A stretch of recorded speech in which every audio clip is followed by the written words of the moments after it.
whose job it is to look out for new cases of animal mutilation and then report that back to DEFRA. And these agents are not known about by those local authorities. Okay, so they might have one particular job in animal health or something like that, but they're actually an agent working for DEFRA, probably with a second salary. Okay, and it's their job to tip off DEFRA so that they can then come to the farm. And we've got cases where farmers had 2 or 3 mutilated sheep with these classic surgical holes in their body, exsanguinated of blood, and then the farmer hasn't told anyone, yet the following day people from DEFRA come, flash their ID cards, and take these animals away. So the farmer, they're bemused as to how DEFRA even know about this. And quite often helicopters are seen in the vicinity of some of these attacks. So yes, I was going to mention that, the black helicopters. Yeah, and some people would say, well, it's obviously the black helicopter that's performing these, attacks. But you would then say, well, if it's a military project, why wouldn't the military just buy a cow and then do it in secret? Why would it leave it on the side of a hill? Why would it leave it with these injuries? Why does it take something and then leave the rest of it behind? Why has nobody ever actually been seen taking one of these animals or carrying out these particular operations on these animals? So we could also ask why the extraterrestrials, if it is them doing it, why they would leave it behind for everyone to see and create all this confusion and fear around the subject. I mean, there are people who think that it's been done to test them for effects on the atmosphere and the biochemical and environmental issues. So well, that's one theory. But you see, if you look at all of the evidence, I believe it points to that they are, if you take, for example, antibodies are often grown, when we make vaccines, they're often grown inside other animals. So, for example, I think it was first practiced in 1899. A scientist basically grew antibodies inside a gerbil. He basically, a mouse had infected cells, so it took the infected cells and put them in a gerbil, and the gerbil was able to grow antibodies. He then put the antibodies back into the mouse and cured the mouse. So the mouse wasn't capable of growing the correct antibodies, but the gerbil was. And there are many instances of this in medical science. For example, the H1N1 vaccine is grown inside chickens' eggs. And there are other instances where vaccines are grown inside monkeys' livers and this kind of thing. So you use one species to grow something or to benefit another species. Now, based on all the evidence, and we probably haven't got time to go into all the evidence, I believe that that's what the animal mutilation phenomenon is. That's what it is, because it explains all the evidence. Because quite often they have the jaw flesh is cleanly stripped from one side of the head, and it's always just one side. Either that or one of the ears is very cleanly removed, and quite often the tongue is cut off. Very often the tongue is cut off with a very clean slice to the back of the throat.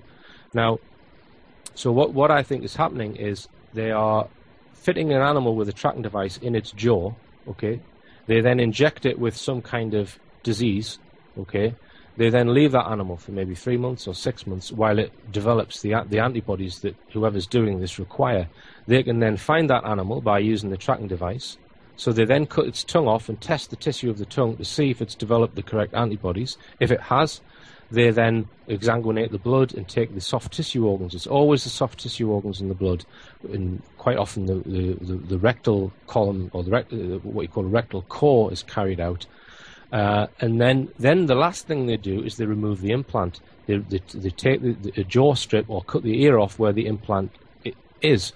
So they don't want to leave any evidence of technology of this implant or this tracking device, but they're not really bothered about leaving a dead body there. They don't really care, whoever's doing it. So it's a very, very interesting theory, that one. I've never heard that theory before, but it seems quite plausible. Can I just point out that there is one aspect to this, is in that I presume if the cow disappeared, a crime report for a stolen cow would have to be filled in. So long as there's a body, it's just notifying the vets and the DEFRA, and if they're in on it, then that's fine, isn't it? Yeah. I mean, we have a couple of, sorry, mate, we have a couple of questions here. I'm not sure who Margaret Fry is, but Ray Moore is asking if Margaret Fry is still alive and how is she? Yes, Margaret Fry is still alive. She lives in North Wales, and she's still, which is actually, I'm not sure if she's a recent book published. She's just written a book about cases from Wales, UFO cases. So I'm sure if you Google Margaret Fry, she sent me one of the chapters is on the Berwyn case. So she's been going for many years. So yes, she's still going.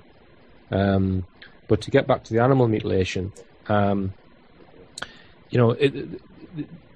area in Wales where this is occurring, in sort of getting towards the Brecon Beacon in South Wales, there's actually a bay, St Bride's Bay it's called, which is just on the tip of Wales, on the west there, where many people have witnessed UFOs coming out of the sea there. So, and this sort of ties in with cases on the Brecon Beacon and in sort of west of Shrewsbury of these animal mutilation cases. And a chap called Phil Hoyle and Mike Freebury, they have both got video footage of glowing spheres at the locations where animals are often found in this condition. And, the spheres move in ways which suggest that they're not helicopters, they don't make any noise, etc., etc. And, I could go on and on about this. I mean, there's allegedly a secret group set up by Margaret Thatcher under the order of Ronald Reagan to mobilize SAS forces and create a secret group in order to specifically cover this up. So they've got a handle on it, and somebody somewhere knows exactly what's going on with it. I'm convinced of that, both in the United States and in the UK. And they use these agents within DEFRA to cover up what's going on, because it's probably something which would prove the extraterrestrial reality, and I would imagine they would think the human race wouldn't be able to handle it. As President Eisenhower said in 1954, when he became aware of the ET reality, he said, "I do not think the human race is ready for this information yet," and that was in 1954. Yeah, it's also interesting that President Truman in 1947, 1 month after the Roswell crash, he signed the National Security Act, which then formed the CIA, the FBI, and the NSA, the National Security Agency in America. But so they obviously know it's a real thing, and that so the Roswell incident profound enough to form the CIA, which is, is now one of the most powerful, corrupt, covert organizations on the planet. Yeah, but I mean, sorry. But if you put yourself in their shoes, they've been setting off atomic bombs for the first time, sort of at the end of the Second World War and after the Second World War, atomic testing and what have you. There was this Cold War brewing with Russia. It was quite an unstable world. And then they get this UFO lands with these dead alien bodies in it. In fact, one of them was actually alive. Now, what do? You're the president, what would you do? Would you just announce it on the TV, or would you go, hang on, I want to see what this is about, let's cover it up, let's find out the reality of this, let's see what we can get out of it? And that's what they did. And they set up a panel, MJ12, the famous MJ12, to specifically deal with and cover up this issue.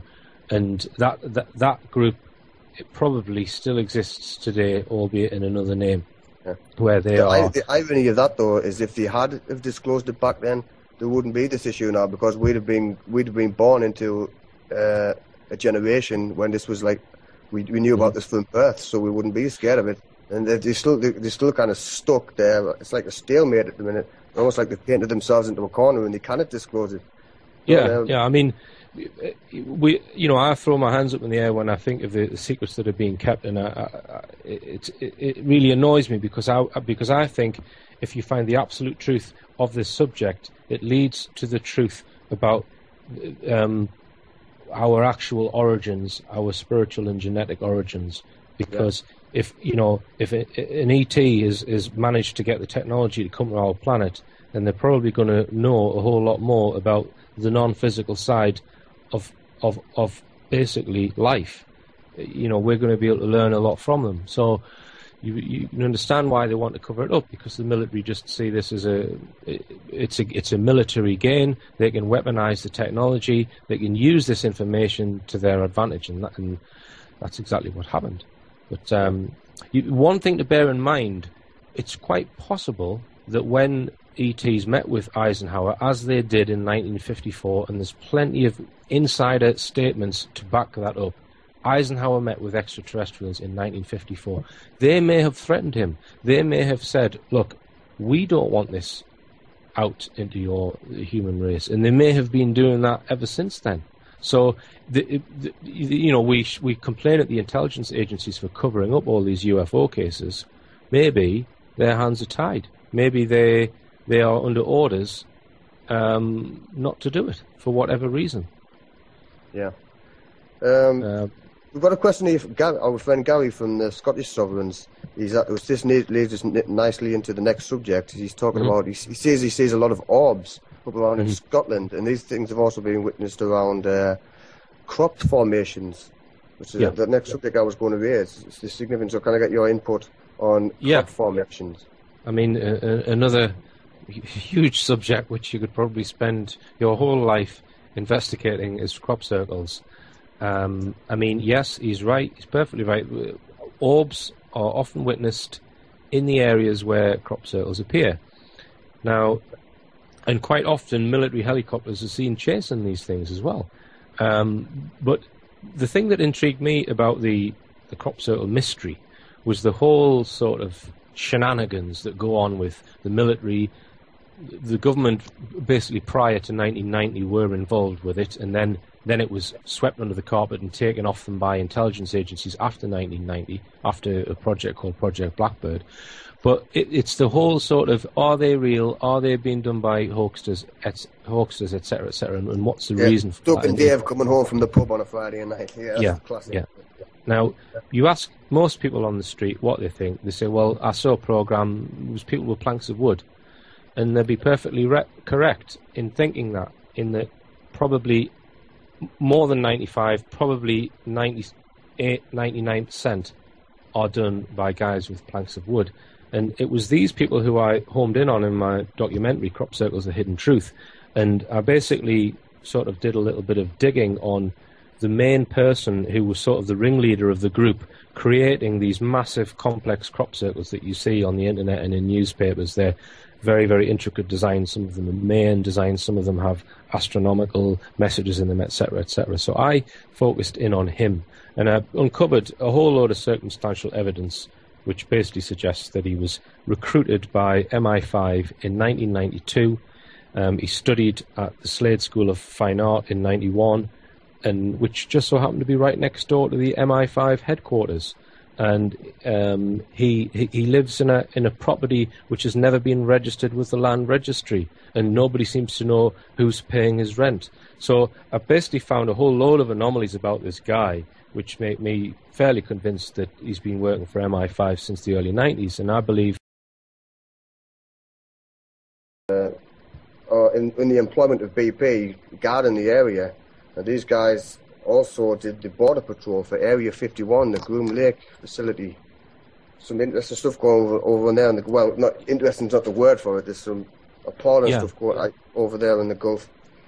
I mean, I read a good breakdown of the situation the other day on Ian Crane's website, Ian R. Crane, I think it is, .co.uk.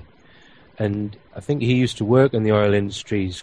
Yes, that's right. He gives quite a lot of information as to what actually happened and why he believes, this. Because I'm not really up on the sort of terminology and technology about drilling for oil, but he seems to have a handle on what's going on. And as you say, there's something probably seems more to it than we're being told. Yeah. And the other thing I would add, which may or may not be related, Timothy Good, who's probably one of the world's most respected UFO researchers, and he does have contacts with, or has had contact with, the chiefs of staff, heads of CIA, astronauts, etc. He has been given information from the highest levels, and Tim Good believes there is an extraterrestrial base underneath the Gulf of Mexico. Now, maybe related, maybe a complete coincidence. It's just a fact to throw into the melting pot, as it were.